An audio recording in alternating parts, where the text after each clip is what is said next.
Dirt roads to rock crawling, two-buck chuck to screaming eagle, moonshine to 50-year-old single malt. We talk about it all here on Wheelin' Wine and Whiskey with your hosts, Jason and Chris. Welcome to the Wheeling Wine and Whiskey Podcast, episode 336 in the Ruby Track Studio. Chris, how you doing? I'm doing great, Jason. I'm over at Hammertown right now on the Wheeling Wine and Whiskey helicopter being flown by our wonderful pilot, Lorenzo. Oh, Jesus, I feel bad for you. Do you need assistance? I don't know. He's doing some crazy ass shit, so I don't know. Don't. Lorenzo, land this goddamn thing. Be careful. Upper Hammertown Heights, please. Okay, we're coming down. So good. All right, we're on the ground. All right, perfect. Wow, that came out of left fucking field right there. I did not expect that one. I needed the laugh, though, so that was good. So thank you. Holy hell. Okay, where do we go from there? I don't know. Yes, it's Hammer's time. Unfreaking believable. It seems like I just got the dust out of my camper from the last Hammer. January 2025. Before long, February, we'll be on. I guess 2025. We'll be on fucking Boone Road before you know it. Fucking Boone Road. I was on Boone Road recently, within the last couple of weeks, and it was a little rough. It got spicy towards the end too, because there's I have to assume they're going to grade this out because it's like 3/4 of the way in, and you're where the cross is off to the right. There's that plaque and a big cross. Oh yeah, memorial. Not too far from that, there's like a washout, and it's like if you go to the left, it's not as bad. It's a smooth transition, but if you stay like straight, it's like for a truck, camper, fifth wheel, semi truck trailer. It's pretty wild. It gets pretty spicy. So hopefully they I gotta assume they're gonna run the dozer over that or something, or a grader or something. Yes, something by the time you guys hit the lake bed. If you're not there already, if you're listening from the lake bed, welcome. When this drops, I should be on the lake bed. Hopefully, we'll see. Oh no, I'll you be won't just be. After. You won't be. Yeah, no, I won't be. I was supposed to be, but I won't be. Yeah, we're recording this on Mondays. Our episodes usually drop on Tuesday morning. So this should drop on Tuesday, January 27th, and that puts us. You'll be on the lake bed within a day or two of this drop, and I'll be on the lake bed. My estimated time of arrival is sometime after 3 p.m. on January 31st, Saturday the 31st. Sabado. So yeah, packing is happening. Today is my scheduled day off from work, so doing a lot of organizing, getting everything lined up and kind of placed in the garage. Went to Costco this morning and picked up some supplies, maybe some libations of some sort. I need to do that still. And then I got the camper leveled up so I could fire off the refrigerator or the reefer, and it's chilling, so I can get it loaded with food and other items.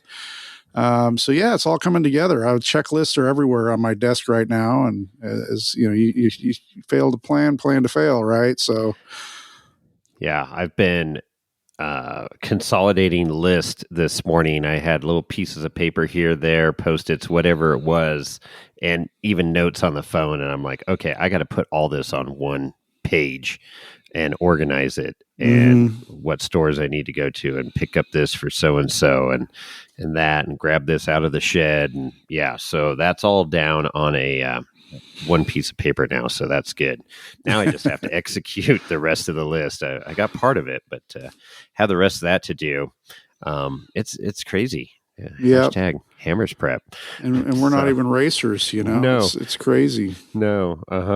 And I mean, it's it takes time. You did a little modification to your camper. You want to share that? Yeah. So, I mean, my camper is not stored at my residence. I have to store it off somebody else's property about 5 miles away. So I can't just do these, quick little projects. And even though you got 14 acres surrounded with a moat. So you just can't get your camper in there. Okay. It's the laser-powered turret deer that wander around, the security deer with lasers on their antlers. Security deer. I like that.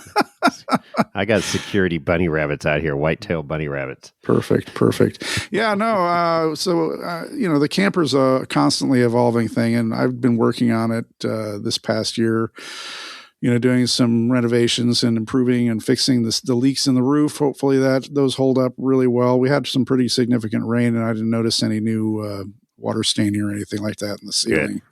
So that's good there. But one of the things that's bothered me almost since we installed those electronic keypad locks on the door. Yeah. So instead of carrying keys, the RV lock. And they're cool. They're great. I mean, it eliminates the need for you to have to carry keys around with you to get in and out of your camper. And, I like to keep my camper locked, especially at Hammertown Heights, because you never know what's going on. You got people wandering around and whatever. So it's a shady neighborhood, I'll tell you. Well, there's been, I was looking on the interwebs earlier today, and I think Ultra 4 Jones posted somebody had their little trail bike stolen out of Hammertown. Oh, that was out of Hammertown, yeah. Yeah, so it's like whatever. Anyway, the one of the big flaws with the old original style RV lock was that the membrane keypad didn't hold up to the elements very well. So, it would just start flaking off and you lose the original one. That's what I had. Right. And I've replaced it. I think the membrane, I've replaced it 3 times, and it's like, and then you had mentioned that they had a new and improved version with a silicone rubber keypad that holds up better. So, so I went ahead for Christmas and I bought myself one, and nice. The camper's home now. So I spent yesterday, was it yesterday? I think it was yesterday or the day before. No, it was yesterday, installing it. And it's pretty cool. It talks, and it's looks like it's a lot more durable, and it's super easy to install. Basically, pull out the old one, unscrew the screws, pull it out, put the new one in, and basically screw it in and connect the batteries and programming your code, and it's quieter. The mechanism seems to be smoother on it. And I like it's melodic when you, the little tone that melodic, the tone it's instead of that harsh, it's nice. It's musical. It's very nice. So, anyway, that was my major improvement. Well, not major, but a significant, much needed improvement to the door and the security of my camper. And hopefully it's something I don't have to mess with for quite a while. It'll hold up better in the elements because it does not get stored indoors. Is your code still 56789? 1, 2, 3, 4.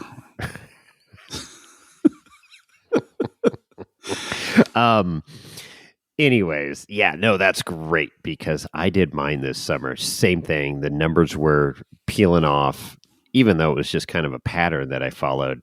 But yeah, the new one is nicer. My other one was sticking. Like you go to close it and it wouldn't close all the way. And then, sometimes you go to open it and it won't open. And I'm like, okay. And I threw some WD-40 in there. Maybe that screwed it up and made it gummy. I don't know, but it wasn't good. No. Speaking of that, I was just in the process of reading an article this morning. I didn't get to finish the whole thing, but the gist of it was the recipe, the actual recipe for WD-40. The story behind it. I think we talked about it before here on the podcast that, it took 40 tries to get it right. Right. It's like, it's in a bank vault in San Diego, Bank of America in San Diego, an undisclosed Bank of America in San Diego. And there's literally a secret society, like of 4 people that have access to that bank vault to actually access the recipe. Wow. There, even the chemical engineers there, like this lady that's been there for 20 years, she doesn't even know what's all in it exactly. So what do they have when they make a batch, they have one person that knows that one, each person knows one ingredient and they line up and with blindfolds on. I mean, or does it say ingredient A, ingredient B, but then you see the horse tallow truck pulling up? I don't know. Yeah, I don't know. How does that work? NDAs, and I mean, it's like you can't. All right, if you guys talk to each other or meet each other in the same room, we're gonna have to kill you all. Exactly. I don't know how that works, but yeah, I don't know, but it's very closely guarded. Yeah, so pretty wild. Probably the same vault that has Colonel Sanders' secret recipe in it. The 16 herbs and spices. Kentucky Fried Chicken, KFC. Well, I wonder who has the key to the vault to win KOH this year. Right? Who you got any? I mean, we got a bunch of favorites, but you got anybody that you're feeling this year? You've been going to KOH for quite a few years. Yeah. It's hard to pick sides because we interview and we have a lot of friends of the podcast. But I don't know. I'm getting kind of a strong feeling for one particular driver. That I don't know. Things are just lined up, but it can change in a second too out there on the race course. It's whatever 10 times whatever the percentages are, but you've got skill, you've got luck, you've got fate, and you've got the lining up of planets or who knows what. So, but it's not for lack, not for lack of effort for the teams. I mean, they're all banging and clanging, and if they're not banging and clanging at home still, they're on the road right now getting there, and they're banging and clanging on the lake bed. I mean, you see Paul Wolf and his team are already there, all set up, and they're doing a great vlog right now too. They sure are. Vlog, which is great. But I mean, tons of teams are descending on the lake bed right now. You got Wick's Family Racing is if they're not on the road now, they're going to be shortly, and you got Aaron Smith and his crew are on the lake bed, and they've just finished. They were up for tuning this morning in Hesperia, I guess. So the car is running strong and happy. So I don't know, man. I mean, is to pick somebody out. I mean, Eric is hungry, Eric Wicks. That's my pick. That's your Eric pick. Wicks is my pick. It's 4 years. He's taken off. I mean, he's been down there and involved with, Justin's program and his brother Chris and, his nephew Justin. So, but I just seeing how he was just all fired up at Vegas to Reno, and what a weapon that new car is. That Keith Beam's Get Bent Fab car. He's really unstoppable right now, and they got that thing dialed in. He's feeling good about it. So I'd be surprised if he's not on the podium. Well, I hope so. I mean, it seems, we've been doing this for a few years and watching the races and whether we're doing it on the interwebs or in person. But I mean, there's a lot of hunger out there. There's a lot of well-prepared teams. And, I'm just say this, the podium has gotten a little stale lately. It's been the same names. But I mean, obviously Gomez. And then Kyle Cheney, with a UTV, winning becoming the last year's king. So that's going to be, it's going to be interesting to see what the car has this year that it didn't have last year, learning what they learned. Right. And there's so much strategy that goes into, I mean, it's immense, man. It's spin the fucking wheels. Well, spin the wheel. What factors are going to be involved? I mean, do you tackle? I mean, how do you drive the desert? How do you drive the rocks? What does your pit have as far as parts? What, I mean, God, this, like you said, spin the wheel, man. What are you going to get? Yeah. And then, our last podcast with AA Ron and Ultra 4 Jones and Hot Rod. Team 178. Team 178. That was a little difficult. You and I were talking about that afterwards because Rodney lost his video connection. Ultra 4 Jones was in a shitty fire station out in the middle of nowhere, I guess. Yeah. And then, so the only person we could really see all the time was Aaron. And I just, after all these years of doing the podcast, and we do remote all the time, it's just that visual of people, like, especially when you got 5 people in the room, mm-hmm. and being able to raise your hand or facial expression or something to, like, keep the conversation flowing. But you did a great job editing that, so most people didn't even notice it. But during recording it had some awkward moments. Awkward silence, Awkward moments.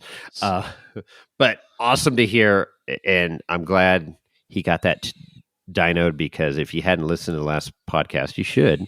And he didn't have an engine at the time of recording, and that's kind of important, unless you're like Fred Flintstone and gonna Fred Flintstone Barney Rubble that sucker to the to Mr. Slate's rock quarry. Wilma. So I don't know, but yes, and it sounds rowdy as his engines usually do. So yes, I'm excited to see them. They're got their tent set up right behind Paul Wolf. So that's what I heard. We'll go down there. We need to see if we need get Paul back on the podcast here.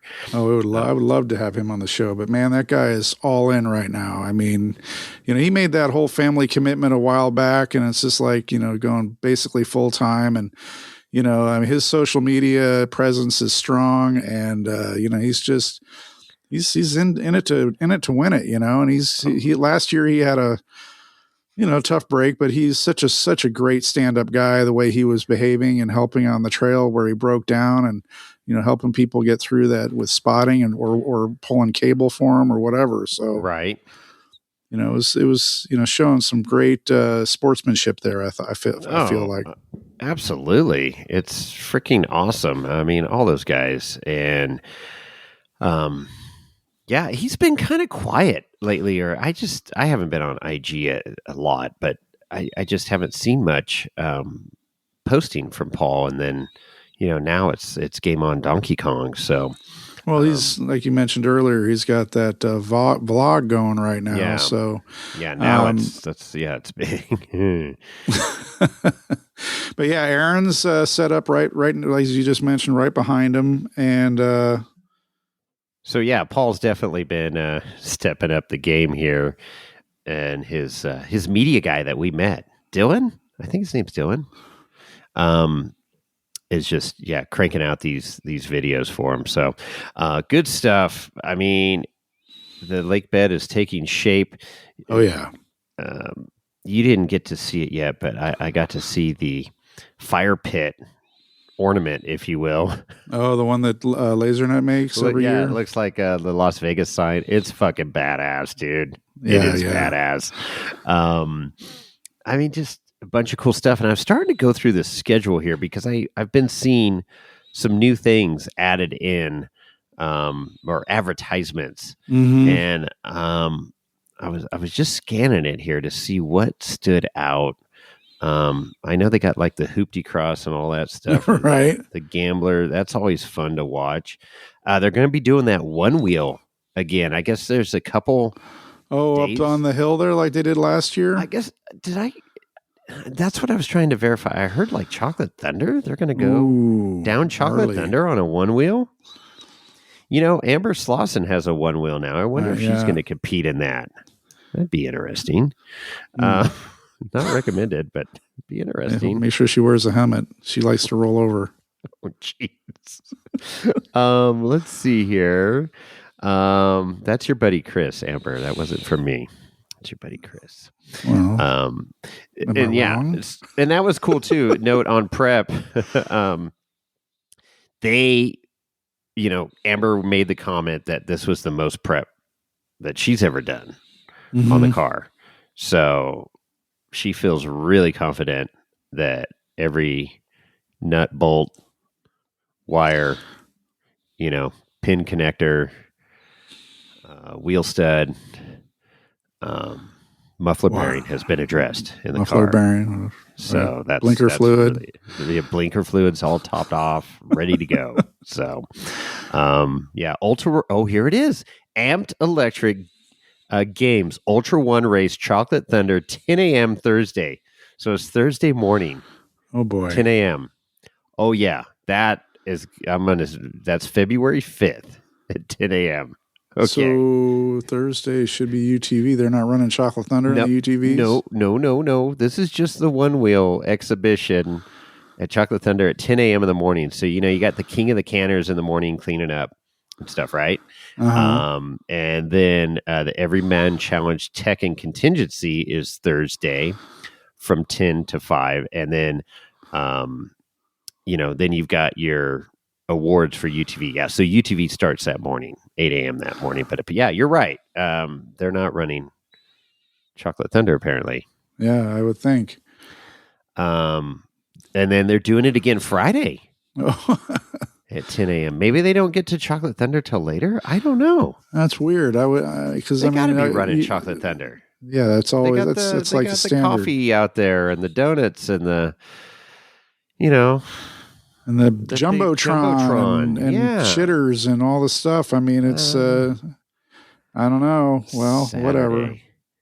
Okay, so yeah, then Race of the King Saturday. Oh, they're doing it again at Chocolate Thunder at 10 a.m. How does that work? So they're doing it every Thursday, Friday, Saturday at 10 a.m. The one wheel. If somebody knows, DM us or DM Jason at Wheeling Wine and Whiskey and let us know how that's going to go. And then here's the other thing that really is a huge question mark in my book is the Saturday, the Race of the Kings, right? February 7th at 6 p.m. Lap 3 EMC and UTV experience start. So they're doing that. So they're doing it. And I don't know. Yeah, I've got mixed feelings about that. I don't know about that. I don't know. I mean, whatever. I mean, I saw a text or an email come through that they've changed the qualifying course also. So I'm not quite sure what all the details on that are, but there are definitely some last minute changes happening, and we'll have to see how the sharing of the trail is going to go with the Ultra One or the one wheel thing. Yeah, the Ultra One. And how's I don't know. That seems a little dangerous. Well, it's a good segue for Ultra 3. Our neighbors absolutely. To the south of us, I guess. Tuesday night. Tuesday. That always gets rocking and rolling from like 6 o'clock on. Get over there early if you want to be front row and catch an ATC in your lap. But we usually roll in about 6:30ish or so. That's early dinner night for us. After we have our dinner, I fill up my glass extra tall with bourbon so I don't have to go back to camp. And I like to just go around the outside of the circle of people watching the race. And there's just everybody's there that's on the lakebed. You run into so many people, have some great conversations. I mean, hell, the Easter Bunny was there one year. So, you just never know who you're going to see at Ultra 3. You never know who's going to be in the cage, And you never know who's going to be dancing in the cage. Dolly. So, there's been a variety of people there. Of course, you got the big Jeep, the big monster Jeep with the flamethrowers. That's always good seeing Ilian out there. Big Willie? Big Willie, I didn't see him last year. Was he really there? I thought he was there. I don't know. He's always there. I didn't see him. That doesn't mean he wasn't there because I wasn't everywhere. So right. But, so Ultra 3 is going to be rocking and rolling, and like I said, there's going to be parking becomes kind of an issue. So if you can, walk there or carpool, carpool, park far away. It's always prudent. Yeah. We always end up having people get kind of lost and rowdy in our camp, So just fun. I mean, last year I went down to Ultra 3 for a brief minute, wandered around real quick, and then skedaddled back to camp and refilled my cocktail glass, and then hung out at the campfire and just visited with people that were passing through and hanging out, and it was a good time for me. So, yeah. Oh, nice. Trying to stay warm, you know? Yeah. It gets cold out in that desert. Layer up, man, because the nights and the early mornings are chilly willy.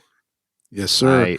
When I was out there a couple weeks ago, I saw a couple penguins come down off of the Fort Arch there. So, yeah, it was pretty cold. Polar bear came out of the mountain. Lorenzo all bundled up in a parka, or he wasn't there? He wasn't there. He's coming though. He's packed now. He's already in the camper. He's like nice. that. You know, the Labrador. As soon as you open the car door, he's already jumped in the passenger seat or the driver's seat. Nice. Like, you're not leaving without me. So nice. What else? We've got. I do want to talk about some stats from a recent ski junket I went on. Okay. And then we'll segue back to KOH, because we're going to be talking about KOH for the next 3 months. That's true. But it's true. Got to head out to Park City, Utah, and get some skiing in right after they got the snow, thank God, because they had nothing beforehand. But Deer Valley is one of my favorite ski resorts. You know why it's one of my favorite ski resorts, Chris? Because it's got deer? Nope. Whiskey? They have a lot of whiskey. They got Stein Eriksen's bar that's all bougie. They got the Sticky Wicket there, Wayne Wong's hangout. But it's because they don't allow snowboarders. Oh, one of those places. One of the few resorts that still don't allow snowboarders. You are not welcome here, knuckle dragger. Sorry, Pete. But it's a cool resort. It's super bougie. They hand you chocolate chip cookies when you first arrive in the morning. Although I did not get a chocolate chip cookie this time, that kind of pissed me off. And they groom runs in the middle of the day, so you can have fresh corduroy in the afternoon. Oh, nice! Just carve it up. Yeah, it's just cool. It's just a neat place. But they are expanding this place. They're more than doubling the size. Oh, they're adding 3,700 acres, 100 new runs, and 10 new chairlifts. Wow. It's a $600 million expansion. Expand Excellence project. It's actually partially government funded, which is interesting because the government provides funding for recreation for veterans, military, active military, retired military, and they tapped into some of that money years ago and finally launching this thing. But this new gondola they built that I was on, it's a 10-passenger gondola with heated seats. Oh, it's a 14.5-minute ride that you're in this gondola. It'll carry 3,000 people per hour. It's a lot of people. Its line speed is 1,400 feet per minute. That's 40% faster than a conventional gondola ride there. That's a pretty good little clip. 3 miles, the length of it, 40 towers, and you're cruising up a vert of 2,570 feet, which isn't crazy, but a fair amount, and of course it's a Doppelmayr lift, but dude, it's bougie. Get in there and the seat's all nice and warm. And how does that work? I mean, how do they umbilical that? How do they do that? How's the power routed to these gondolas? I don't know exactly. Is the cable electrified? No, it's not. Because I've been on other chairlifts that have heated seats, the bubbles. Yeah. And you get on the chair and then the bubble comes down and then you got to heat it. That was in Big Sky. Also, the orange bubble at Park City has a heated seat. So I have a feeling it's some kind of, obviously battery setup. And then when it makes the turn at the bull wheel, it's connected and charging every time it spins around. I don't know. I don't know how it happens. If you know, let us know how it works. Cause that's static electricity. maybe what they have is like those hand warmers that you got to shake up. They put those in the seat every morning, and then there you go. They change them out every morning. I don't know. don't know. put But it's all pretty cool. So did get to hook up with, excuse me, the famous Wayne Wong, one of the most influential skiers back in the 70s or the 80s. And boy, he is a riot. And he's 76 years old, something like that, and still just skiing every day. Oh, and good. carving turns. Super cool. Yeah, got to hang out with him at the Sticky Wicket afterwards too. Very cool. So I had to send a picture. I got his signature white glasses from the girlfriend and put them on and got a picture with Wayne Wong and I sent that to Blake and said, "Hey, your buddy Wong says hello." And so we had a good conversation. That was awesome. So the other interesting thing in Utah that I don't ever remember seeing going out to Sand Hollow, we're just at the southern tip of Utah there for Sand Hollow, is the speed limit's fucking 80 miles an hour. Really? Yeah. 80 miles an hour speed limits. And I'm like, that's freaking awesome. So you can get across the state pretty quick. It does go down, in cities and stuff. But when you're out there in the cuts of no man's land, 80 miles an hour by the speed limit, right on Utah. The Great Salt Flats, it's 80 miles per hour. Yeah. Wow. Yeah, 75, and then they have 8. I actually had 80, and I'm like, okay. And I remember when I was in Wyoming, something I saw too, speaking of speed limits, as they had a day speed limit and a night speed limit. And the night speed limit was lower because of wildlife. Yeah, hitting an elk at 80 miles an hour probably wouldn't be good. Or a moose. Or a grizzly bear or whatever. One other guy I met, we were skiing with Wayne.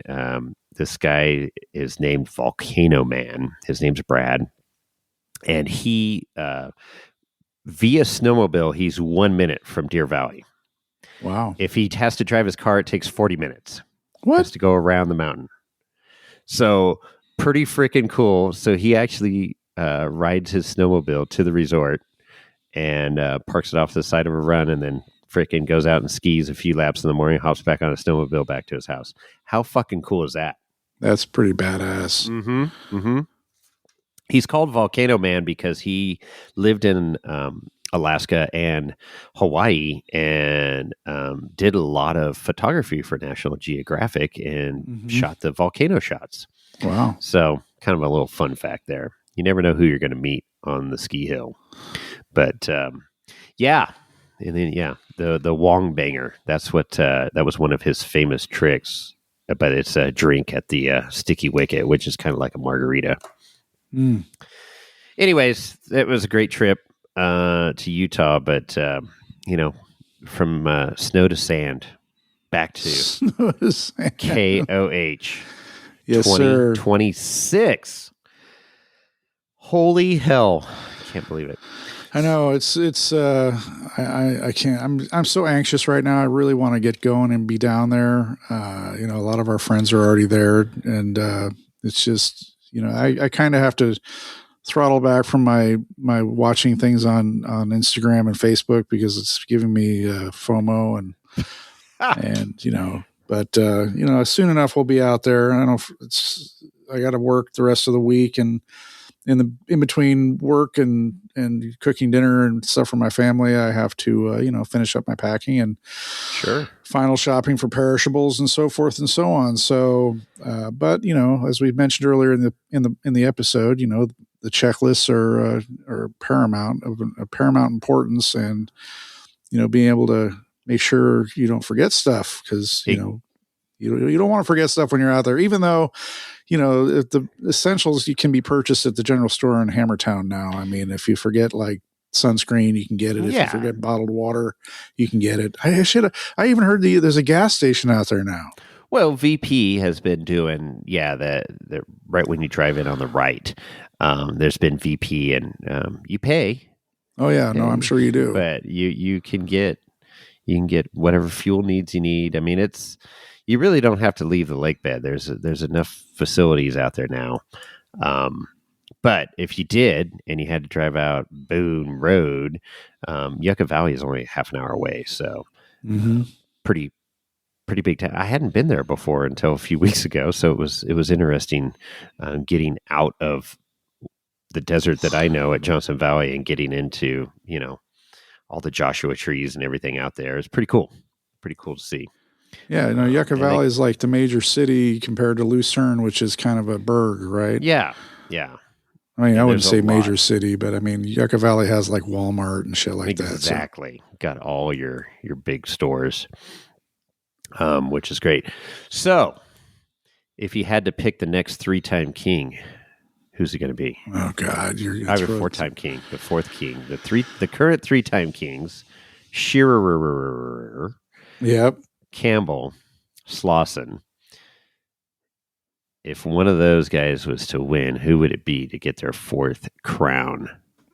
Well, I like them all, so I don't want to piss every one of them off. But I mean, I would love to see a fourth time king. That'd be super cool, But I mean, I'm gonna 20th anniversary, right? Yeah, I mean that'd be pretty epic, and hopefully somebody we know we're close to wins. But I'd like to see Slauson cross the line and be on the podium as sure. 4-time. I'd love to see Shannon Campbell too. I mean, is Chris Ray his right seat again this year? Chris Ray is right seat for Campbell. He's right seat for Slauson on the 4,400 on Everyman Challenge Day. 4,800. 4,800. Sorry, I get all my 4,000s mixed up with all these different. I mean, wait, yeah. Anyways, so yeah, the Everyman Challenge 4,800 class. Yeah, that's right. So he's going to be he's got a couple e-ticket rides set up here. Yeah, no shit. And yeah, definitely want to see Shannon not have engine problems this year. That poor guy has been just battling and just put this new dry sump system in, and hopefully they got everything worked out, and they make it happen this year. But I would love to see Slauson pull up on stage on Saturday afternoon and fucking claim victory number 4 out there. I mean, who am I kidding though? I mean, I want to see Wicks. I want to see Wicks up on the podium, whether it's or Justin or Eric, but it'd be pretty sweet either way. But I'd kind of looking at the trend and thinking about Kyle Chaney again, coming across the finish line first last year in a UTV. I wonder if the trend is to lighten up some of these cars and try to figure out how to make them faster and lighter and without necessarily them being a UTV, but more of a traditional kind of car. Because you got to admit that over the period of time that the races have been going on, the cars have gotten bigger, heavier, more powerful to compensate for the bigger weight. And I mean, it's obviously the lighter car with the 4-wheel independent suspension in the UTV form factor can win. And it's proven that it can be a very, capable car in both the desert and the rocks. So, but, you look at the bomber chassis, which is so simple and it's arguably lightweight compared to some of the other cars you see, the Gomez. Strong like bull. Right. So, and then of course you got Levi Shirley and his car. I mean, my God, the names that are out there are going to be out there, and the technology that's in these cars now with the live shock, the live valve shocks, and right. I mean, but at the same time, what is the correct recipe? Is it lightweight and simple, or is it heavier and complex with high horsepower? Because we've seen, both of those recipes win and, be on the podium, whether they're first, second, or third. But obviously the big dogs are going to be coming out, swinging and want to prove to everybody that the UTVs, maybe it was a fluke. And, the more traditional Ultra 4 Swiss Army knife car, the heavy, more powerful V8 powered cars might be the ticket this year. I don't know. I mean, exactly. What is it? What's the formula? I don't know. Right. I don't know. We will see, though. We will see. It always shakes out in the laundry on Saturday afternoon. We're trying to think. We got some. We're going to do a group podcast. We'll hopefully get the Snail Ladies on. Snail Boys. And the Dirt Drive podcast from the East Coast is going to be camping with us this year. Oh, good. So get to meet them. Tim, PJ, Trevor, and Tom, I believe. So they'll be camping with us, and we'll get to know them better. And hopefully, it won't be as bad as a shit show as the one from four plus years ago. Oh my gosh. I've got a list of people here we're going to interview. So Bailey Cole's on that list for sure. He reached out to me. Good. I like Bailey. Yeah, he's always got a good story, and he's got his own personally owned 4400 car to race this year. Sweet. Trent Fab car. So nice. Another local chassis builder here in Reno area. So yeah, and then of course we'll get the Wicks on again. Always like to hear what they got up their sleeve. We're going to circle back with Aaron Smith and, get a lakebed report of how things are going there. Maybe Hot Rod will jump on, tell us what he's cooking for dinner that night or something. We got what's on the Blackstone? Yeah, what is it? What is Rodney cooking on the Blackstone tonight? Scott Frey from Portal Pros. He's got some new, info. They just released their first batch out into the wild. They're shipping, and people are receiving them. People are installing them. People are, using them. So we'll get the update from him. Fantastic. Yeah, I got another. I'll just say that working hard on this one. I've been working on this one for a few years, but I really feel like it's going to come to fruition this year. And I'm just going to say it's a major shock manufacturer.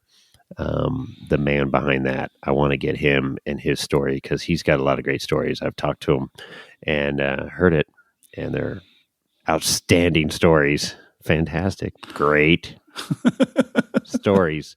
No, he's great. So, and then we'll see who else we can round up out there, on the lake. But I got a few other names on this list, but I don't want to jinx it. Right. And, no. But I know you got a couple on your hit list as well. Well, I'm going to try to score a couple people as I wander around Hammertown and infiltrate camps and pits, and we'll see. You do infiltrate too. Nose to the grindstone, man. Eye on the ball. Yep, 100%. Of course, we got the camp just on the other side of the fence from us, the XXOR boys, Cole and Sky. Right. So we'll see if they got anything to say. They're racing one car this year. So that's right. Cole's car, Sky is bringing his car. That's going to be their pre-runner. And I got to go to the shop a few weeks ago and check that out, and that was quite an operation they got going there. Really cool. So man, I'm excited. Is there, I'm looking here on my list. Yeah, we have some voicemails, but we decided to do those live and in person on the lake bed. So I like that idea. Studio L will be getting worked. Studio L. Yes. Anything else on your list of KOH or skiing or badminton or pickleball events you've been to lately or anything? No, I just want to reiterate the no fireworks thing to our listeners. I know our listeners are going to abide by the rules, but we're going to see how this plays out. But because they're looking at the InstaWebs and Instagram, and there's a lot of people that are pushing back and saying, "Hey, man, freedom, America! I do what I want. You can't tell me otherwise." And so, shame on you. I mean, we're just trying to people. The organizers are trying to make it so this thing can continue on in perpetuity. And things are getting expensive on the permitting and the insurance and so forth. That's why this is. That's why they're trying to enforce it. Right. So don't be that person that got KOH shut down for all the rest of us. No, that's been a lot of topics of conversation when people I've talked to, and I'm like, let's stop this. So here's I think what I'm foreseeing is, are all the fireworks going to stop on the lakebed this year? Probably not. No, absolutely not. Are they the common folk? And I say the common folk, which is like 85% of the people on the lakebed that are good, hometown Bobby Sue, Billy Ray, Americans are going to go like, you know what? I'm not going to bring fireworks this year. They said no fireworks. But then there's going to be that other 15% that's, fuck you. Fuck the man. Fuck it. That's why I'm out here, to drink beer, run around topless, and freaking launch mortars. Right? I don't know. So I'll tell you, I would welcome the quieter nights. I sleep through it for the most part. But I can say that I don't remember. It was a few years back. Remember the year that we were camped below Ultra 3, and I brought Eddie's trailer, so I was pulling the enclosed trailer, and we packed up the night before, and we all had a big bonfire to burn off all the rest of our wood, and then we all turned in relatively early because we were going to be wheels up, at like dark 30 in the morning. And that night, somebody set off, I swear to God, it had to be fucking bombs. Bombs. It was a loud, earth-shaking boom. Like 3 of them. Just insane. And the military does launch some shit nearby too. But man, this was some serious horsepower. It shook the trailer or the camper. I'm like, what the fuck was that? Yeah, I remember and then that. another one, boom, and another one, boom. I mean, they were like, percussions, I'm like, holy smokes. And I was waiting for the air raid siren to start right after that. I thought we were being bombed. Oof. It was, that was gnarly. That was, definitely got your attention, got your heart pumping at 2:00 in the morning or whenever. No doubt. So let's. we're going to reiterate one more time. Do not bring fireworks. I know our listeners are great, but spread the word. At home. Shame the ones that do. Yeah, but don't get into fights. That's not cool. Yeah, Lorenzo tried to pack some sparklers, and I said, no, can't even bring a sparkler, Lorenzo. Doesn't worry about his fur getting caught on fire? No, he's so resilient after all those years in Mexico. It's like a Kevlar fur that he's got. Nice. All right. Well, he better get that helicopter, serviced and ready for flying again there, Lorenzo. Okay.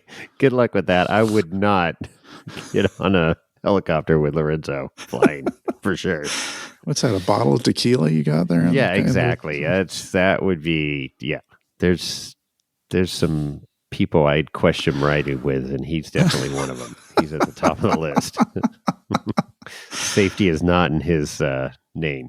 All right, we better take the keys away from him. Take the helicopter. Do helicopters have keys? I don't think so. I don't know. Maybe you could take the spark plug out. I don't know. How do you the spark plug out? There you go. That's even better. I don't know. How about the fuel pump relay? Just pull that.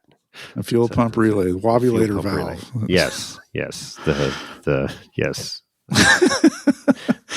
All right. Well, we're going to be heading down the lakebed shortly, and we're looking forward to seeing our listeners. If you're on the lakebed, pop in, say hi, bring a libation, enjoy a libation. We definitely will be pouring, various whiskeys and bourbons. Wheeling Wine and Whiskey hospitality trailer. That's right. So I can't wait, man. I'm excited. Yep. everybody drive safe. Obey the California speed laws because it's not 80 miles an hour. I'll tell you that, especially if you're towing.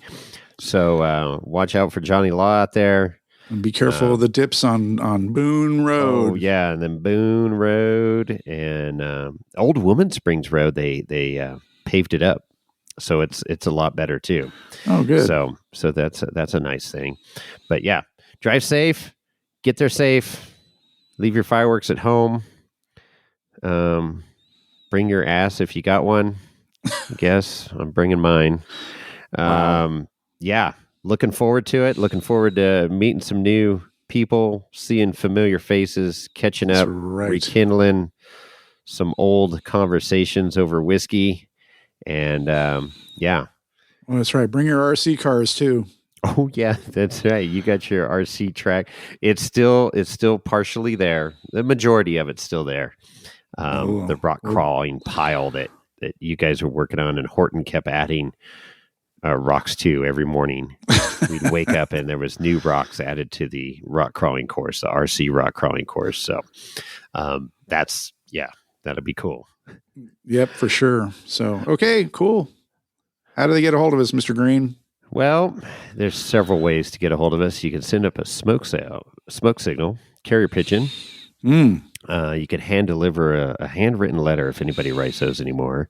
So good old IG, Wheeling Wine and Whiskey. Look us up. We'll be posting some good stuff on there. Of course, there's the email, the electronic mail.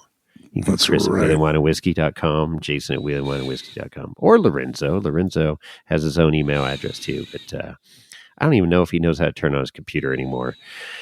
He's got a bottle of whiskey sitting next to it. He does have his flip cell phone. I think that does get email. We're going to have to check that out. Yeah. And then there's the phone number. What is that phone number, Chris? Because I always seem to mess it up. I know it starts 408. 408-800-5169. Again, there that's 408-800-5169. It's the third time, so you remember it. 408-800-5169. Operators are standing by. Call. We're giving away free Ginsu knives. Here we go. Because we give till it hurts on this podcast. One final pro tip is listen to the Todd LeDuc podcast, episode 330. If you haven't done it on your way down to the Hammers, I guarantee you'll enjoy it. You get an inside look on monster truck life and drivers. So episode 330, Todd LeDuc. That's your pro tip, because you should have already listened to how to prep for KOH like a pro. That's right. And if you're listening to it on the way down, you're a little tardy on that one. But the general store is there. They have the general store, remember. That's right. And with that, we're out.